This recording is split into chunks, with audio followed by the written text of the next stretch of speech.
Hello बच्चों, स्वागत है आपका exam on education YouTube channel पर।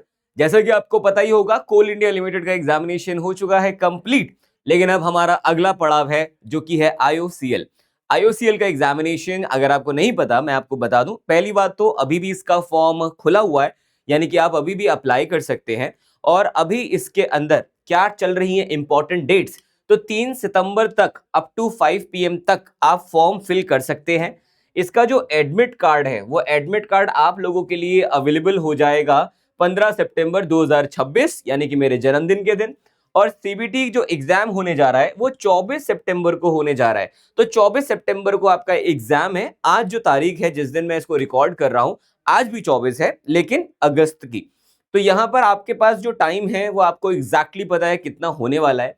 तो आइए डिस्कस करते हैं कि आईओसीएल एग्जामिनेशन में सिविल इंजीनियरिंग के जो स्टूडेंट्स हैं उनके लिए जो वैकेंसी है ग्रेजुएट इंजीनियर ग्रेड ए की, उसकी तैयारी हम बचे हुए वक्त में कैसे कर सकते हैं, पहला। और दूसरा कि सिलेक्शन का प्रोसेस क्या है और उस प्रोसेस में एक्चुअली में होने क्या वाला है और पैटर्न क्या रहने वाला है, ये सारी चीजें और तैयारी को करना कैसे है बचे हुए टाइम में, ये सबसे इंपॉर्टेंट पॉइंट होने जा रहा है। सबसे पहली चीज तो आपका यहां पर मल्टीपल स्टेजेस में एग्जाम है। पहली स्टेज रहेगा कंप्यूटर बेस्ड टेस्ट, जिसमें आपका ऑनलाइन टेस्ट रहने वाला है। दूसरा रहेगा आपका group discussion plus group task, जिसका वेटेज है 5%।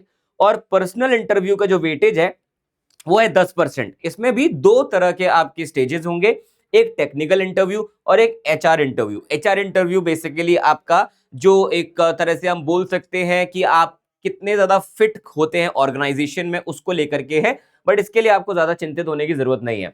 तो आउट ऑफ ऑल जो फाइनल मेरिट बनती है, उस मेरिट में 85% जो रहता है वेटेज, वो सीबीटी के मार्क्स का रहेगा, 5% जीडी और जीटी का रहेगा और 10% पर्सनल इंटरव्यू का रहेगा। अगर आपको नहीं पता जीडी और जीटी में क्या होता है, तो मैं वो भी डिस्कस कर लेता हूं। सबसे पहले एक बार हम समझ लेते हैं कि जो पूरा स्ट्रक्चर है वो कैसे काम करेगा सीबीटी का। 150 मिनट आपके पास मौजूद रहेंगे, 100 एमसीक्यू रहेंगे, 100 मार्क्स के रहेंगे। एक सही करने पे आपको +1 मिलता है मार्क्स, और गलत करने पे 1/4 का नेगेटिव मार्किंग है। पहला पार्ट इसमें डोमेन जो रहेगा आपका, यानी कि अपना सिविल इंजीनियरिंग का सिलेबस क्या है, सिलेबस उसको भी बताऊंगा मैं। पार्ट बी में आता है एप्टीट्यूड का पार्ट। अब यहां पर पार्ट 1 हो चाहे पार्ट 2 हो, दोनों का ही वेटेज बराबर हो जाता है, जैसे आपका कोल इंडिया लिमिटेड में हुआ करता था। एमसीक्यू यहाँ पे कुल मिलाकर 100 मार्क्स, कुल मिला के 100। डोमेन नॉलेज आपको बता दिया मैंने 50 है। जीडी अपना क्वांटिटेटिव एप्टीट्यूड जो है और डीआई जो है लगभग 19 मार्क्स का आप एक्सपेक्ट कर लोगे। लॉजिकल रीजनिंग 16 और इंग्लिश लैंग्वेज 15 मार्क्स का। अब यहां पर टारगेट स्कोर जो होना चाहिए, सेफ स्कोर नहीं बोल रहा हूं मैं, एक्सपेक्टेड स्कोर नहीं बोल रहा हूं मैं, प्रीवियस ईयर स्कोर नहीं बोल रहा हूं मैं बोल रहा हूं टारगेट स्कोर। इन सारे स्कोर्स में अंतर है। ये सारे स्कोर्स टारगेट स्कोर को छोड़ करके पेपर देखने के बाद बताए जा सकते हैं, लेकिन बिना पेपर देखे जो बताया जा सकता है वो है टारगेट स्कोर। जाहिर सी बात है, पेपर अभी हुआ नहीं है, तो मैं सिर्फ आपको टारगेट स्कोर बता सकता हूं। आपका टारगेट स्कोर जो होना चाहिए वो 70 to 80 मार्क्स होना चाहिए, गिवन द फैक्ट कि एक तो इसके अंदर मल्टीपल स्टेजेस हैं, नंबर 1। नंबर 2, नेगेटिव मार्किंग भी मौजूद है। और नंबर 3, नॉन टेक्निकल पार्ट भी इसके अंदर इक्वल वेटेज रखता है। अब यहां पर एक चीज समझ लीजिए, वैसे तो यहां पर लिखा गया है कि जो क्वालिफाइंग मार्क्स हैं वो यहां पर रहने वाले हैं 40%। और बात करें हम अगर यहां पर कि क्वालिफाइंग मार्क्स क्या सिलेक्शन के बराबर है, बिल्कुल भी नहीं है। क्वालिफाई करना एक अलग बात है और सिलेक्शन होना एक अलग बात है।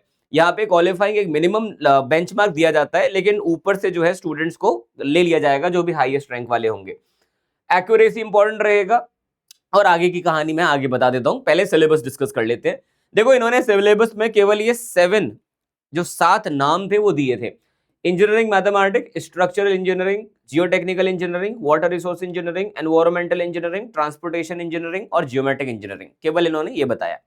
इसके अलावा आपको यहाँ पर इंजीनियरिंग मैथमेटिक्स में लीनियर अलजेब्रा आ जाएगा, देखो कैलकुलस आ जाएगा, ऑर्डिनरी और पार्शियल डिफरेंशियल आएगा, प्रोबेबिलिटी आ जाएगा, स्टैटिस्टिक्स आ जाएगा, न्यूमेरिकल मेथड आ जाएगा। मैं वो क्लियरली बता दूं, ये सारी जो चीजें इन्होंने नहीं बताई है। आईओसीएल के ऑफिशियल जो सिलेबस है उसमें सिर्फ ये नाम लिखे हुए हैं, उसके अंदर एग्जैक्टली क्या है नहीं बताया। ये मैं अपने अनुमान के आधार पे बता रहा हूं आपको, तो आप इसको फॉलो कर सकते हैं बिना किसी समस्या के। अगर मैं तैयारी कर रहा होता और मुझे आज जितनी नॉलेज है उतनी ही नॉलेज होती, तो मैं इस सिलेबस को फॉलो करता। स्ट्रक्चर के अंदर आपका इंजीनियरिंग मैकेनिक्स भी आपको पढ़ना चाहिए, सॉलिड मैकेनिक्स पढ़ना चाहिए, स्ट्रक्चर एनालिसिस पढ़ना चाहिए, कंक्रीट स्ट्रक्चर पढ़ना चाहिए और स्टील स्ट्रक्चर पढ़ना चाहिए। जियो टेक्निकल की मैं बात करूं तो soil mechanics, classification, consolidation, shear strength, earth pressure, foundation engineering जरूर पढ़ेंगे हम। वाटर रिसोर्स सिर्फ नाम लिखा है, लेकिन इसके अंदर फ्लूइड मैकेनिक्स भी आएगा, हाइड्रोलिक्स भी आएगी, open channel flow, hydrology, irrigation and अपना हाइड्रोलिक मशीन्स भी आ जाएंगे। एनवायरमेंट में रॉ वाटर, वेस्ट वाटर का treatment, air pollution, municipal solid waste and noise pollution भी हम पढ़ेंगे जरूर। ट्रांसपोर्टेशन में हाईवे मटेरियल भी है आपका, जो माफ कीजिएगा ज्योमेट्रिक डिजाइन भी है, ट्रैफिक इंजीनियरिंग भी है, अब इसके अंदर रेलवे और एयरपोर्ट भी है। जियोमेट्रिक की बात करूं, principle of surveying, levelling, theodolite, traverse, curve, GPS, remote sensing और उसके बेसिक्स, ये सारी चीजें जो आपको आनी चाहिए। अब अगर मैं एक एक्सपेक्टेड वेटेज की बात करूं कि क्या वेटेज हम एक्सपेक्ट कर सकते हैं बेस्ड ऑन जो पीएसयू का पैटर्न रहता है, तो उसमें आपको नजर आता है कि स्ट्रक्चरल इंजीनियरिंग में आपको ज्यादातर सवाल देखने को मिलेंगे, क्योंकि इन्होंने केवल 7 यूनिट लिखे हैं, तो मैं इन 7 यूनिट के आधार पर ही आपको बता रहा हूं।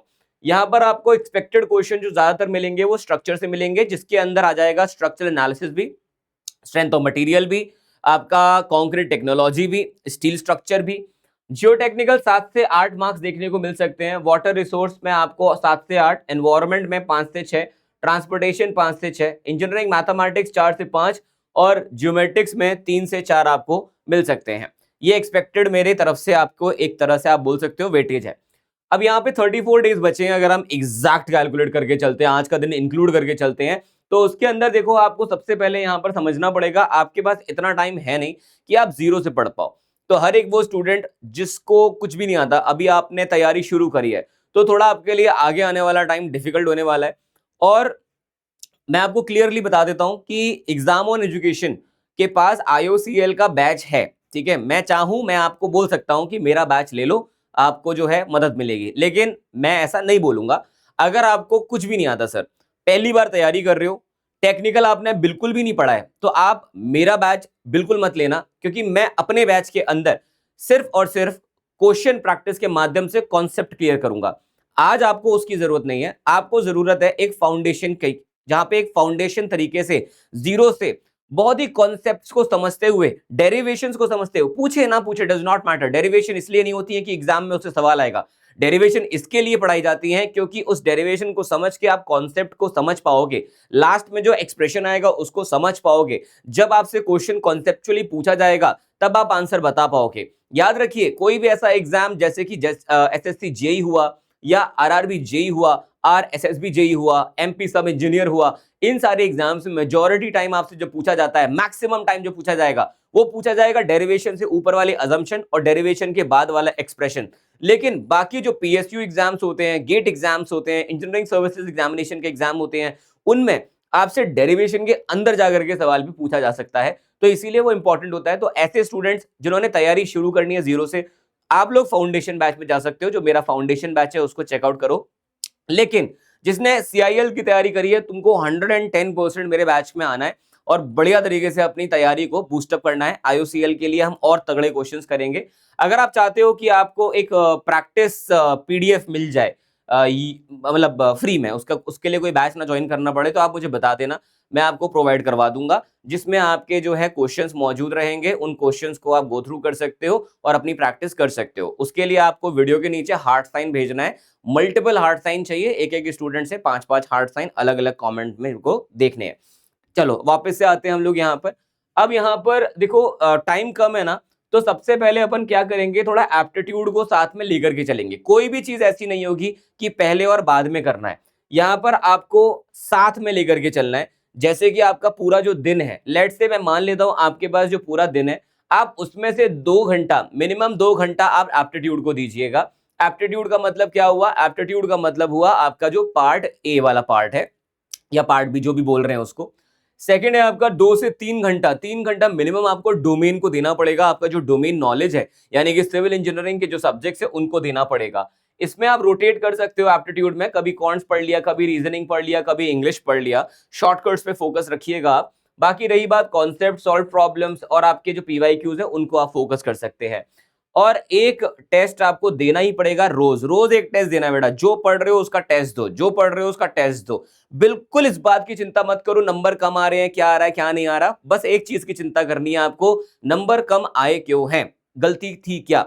जो जो गलतियां थी उनको आप एक नोटबुक में लिखते जाओ। वो नोटबुक आपको काम आएगी एग्जाम से एक दिन पहले। एग्जाम से एक दिन पहले जब आप रिवाइज कर रहे होगे चीजों को, वो आपको मदद करेगी आपकी की हुई 30 दिनों में, जो पिछले 30 दिनों में आपने जो गलती करी है वो गलतियों को सुधारने में, वो गलतियों को रिवाइज करने में वो नोटबुक हेल्प करेगी, तो आप बना लेना। बाकी वीकेंड में देखो फुल लेंथ मॉक देना स्टार्ट करो। मॉक कहां से मिलेगा? आईओसीएल का।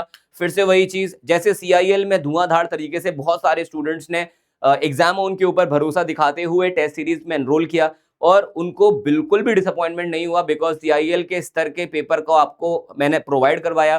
तो आप लोग आईओसीएल के लिए भी एग्जाम ऑन को चूज कर सकते हो और एग्जाम ऑन का जो टेस्ट सीरीज आईओसीएल का उसको चेकआउट कर सकते हो।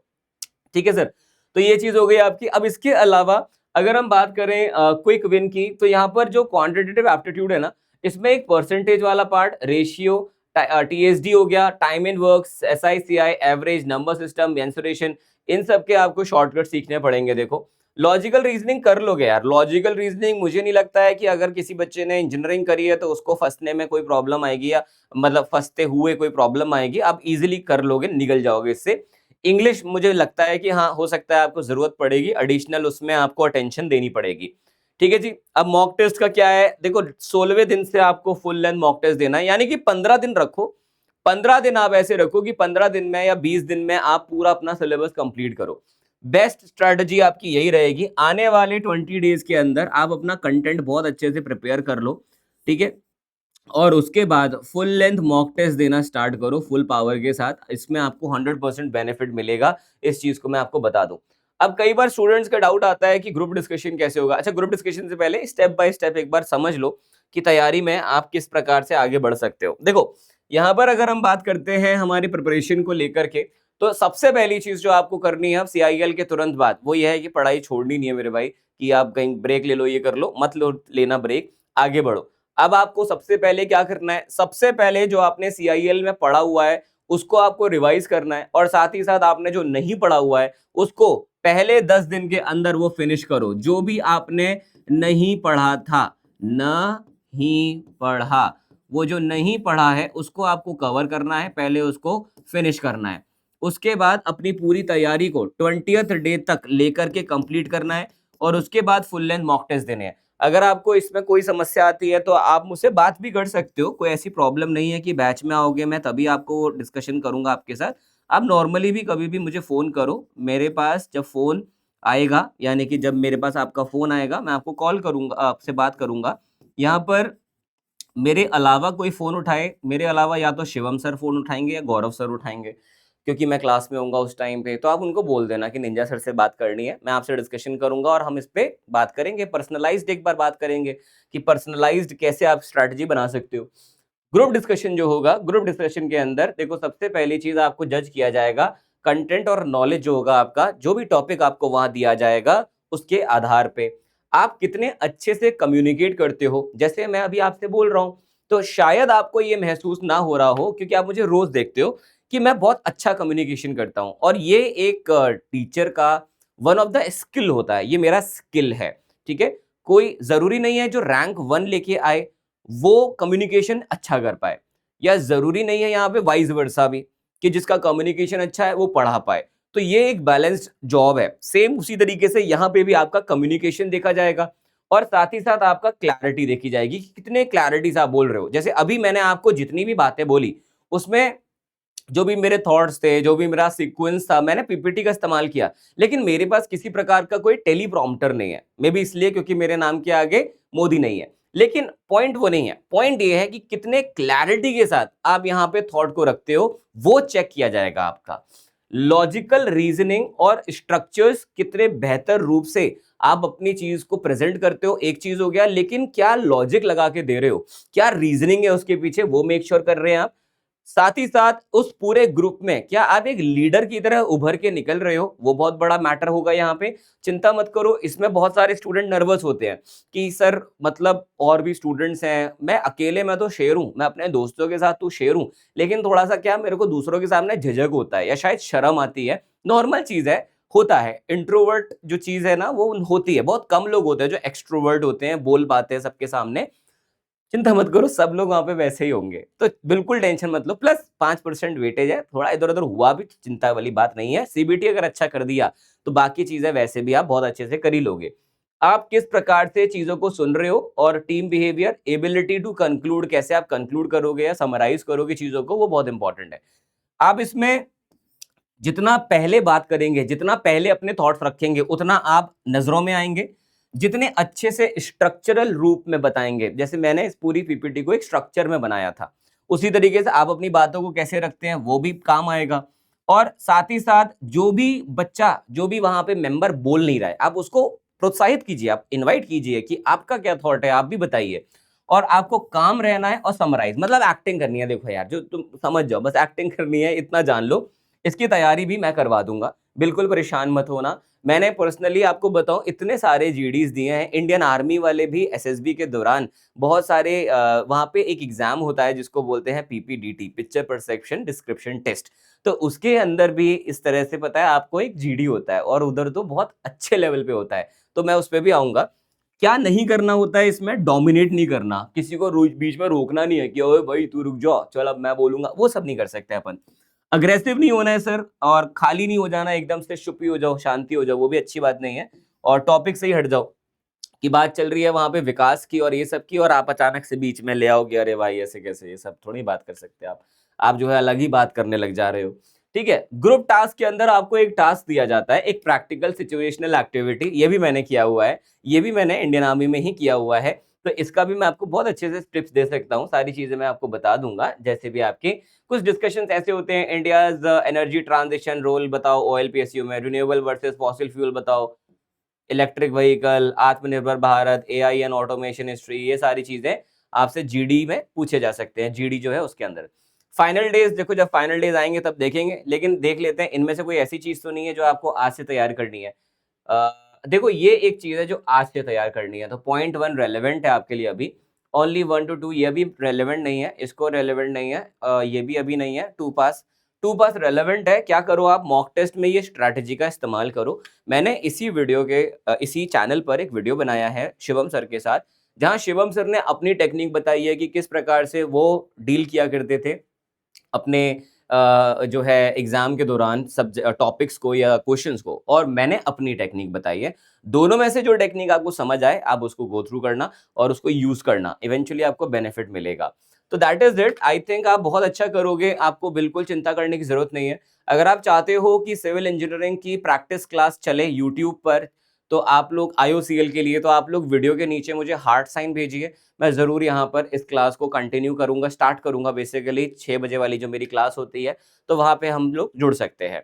बाकी पीपीटी आपको चाहिए, मेरे ग्रुप में आपको मिल जाती है। एग्जाम ऑन एजुकेशन पर जाकर के आप चेकआउट कर सकते हैं, जो IOCL का हमारा बैच है उसको बहुत सारे स्टूडेंट्स ऑलरेडी तैयारी शुरू कर चुके हैं, तो आप उसको भी चेकआउट कीजिए। लेकिन मैंने एक जो उसका आप कह सकते हैं पार्ट 2 है IOCL का, वो मैंने 25 से स्टार्ट किया है कल, ताकि आप लोग अपना CIL से फ्री होकर के यहाँ पर अपनी प्रिपरेशन को शुरू कर पाओ। तो एग्जाम ऑन एजुकेशन की वेबसाइट या फिर एप्लीकेशन पर जाकर के आप ये बैच को चेकआउट करो, ठीक है। So thank you so much, मिलता हूँ मैं आपसे दोबारा से। जैसे CIL की तैयारी मैंने करवाई आपको, IOCL भी मैं वैसे ही करवाऊंगा, और आपको जरूर मेक श्योर करूंगा आपका सिलेक्शन हो। Alright, bye bye, thank you and take care everybody.